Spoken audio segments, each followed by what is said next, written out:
the miracle of sound, and the story behind that miracle.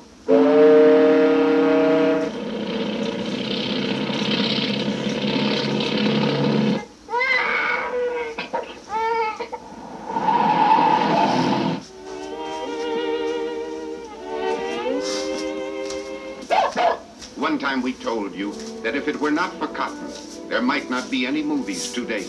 For it is from cotton that celluloid motion picture film is made.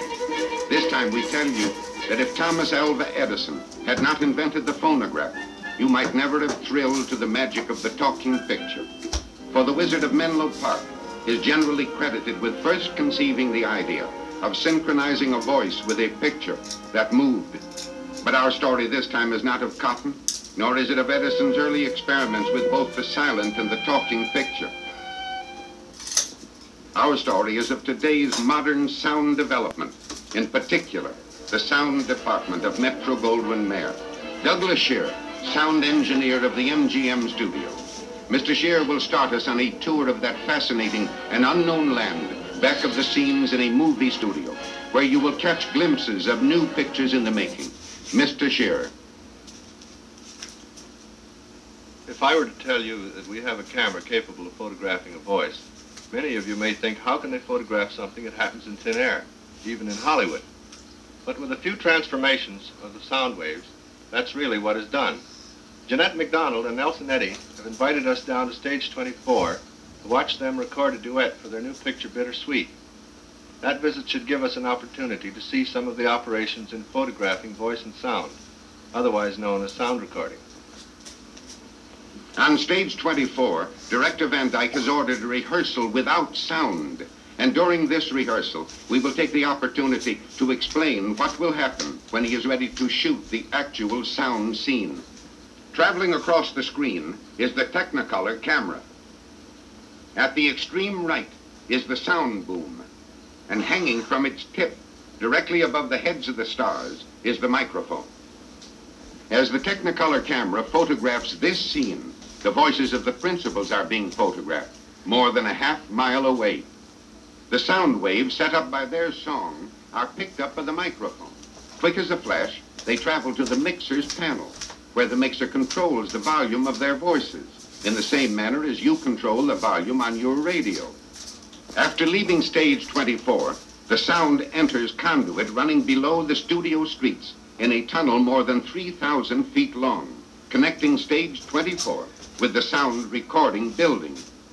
Now the voices travel through relays and every manner of amplifying equipment, through a maze of wiring, sufficient for a telephone exchange capable of serving a city of 25,000 people. Finally, the sound waves reach the recording room, where they are photographed in a recording camera on the surface of motion picture negative. The sound negative is developed in the film laboratory in exactly the same manner the picture negative is developed.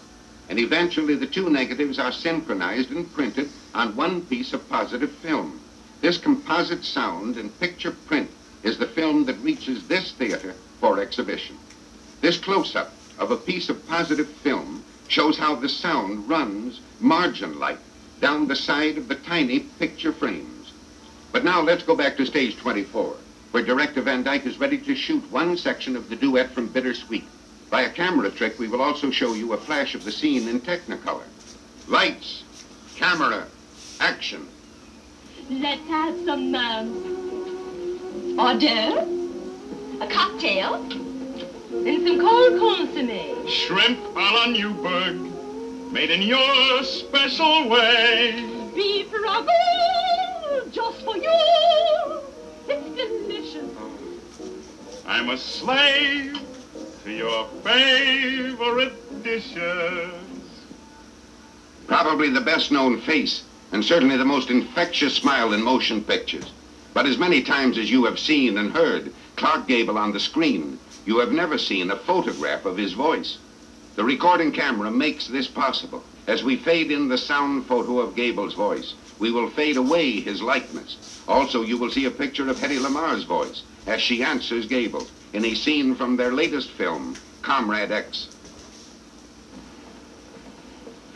You don't feel nervous? What about? Marrying a stranger. This is nothing new to me. I married strangers before. Oh. How many? Only 2.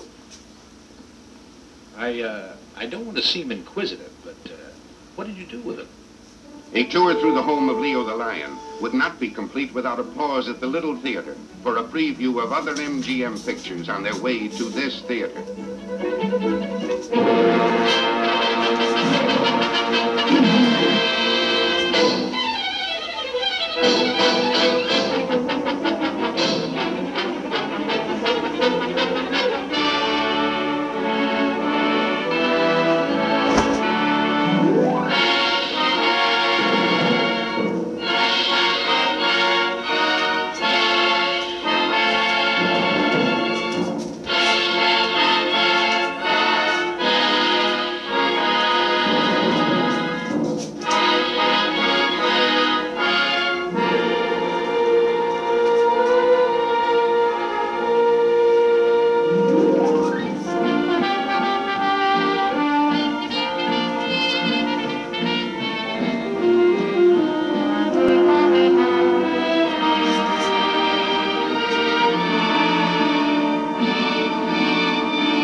The softly blended tones of Technicolor enriched the screen for the first time with the sheer beauty of Greer Garson, remembered best as the lovable Mrs. Chips and as Elizabeth in Pride and Prejudice. Miss Garson will be seen soon in a drama most carefully contrived to parallel her extraordinary talents. The picture will be Blossoms in the Dust.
Faces. Oh, my, they look solid. What in the name of all that's holy going to do? Tracy. Yes, Mike. Old Parson Parson, you've never seen Kitchener before, has he? Look, I got you into this thing, I'll get you out of it. Will you marry me, Tracy? It's a great day for the Irish. It's a great day for where the sidewalks of New York are thick with blarney. For sure you think New York was old Killarney. It's a great day for Shamrock, for the flags in full array. We're feeling so inspired, sure, because for all the Irish it's a great, great day.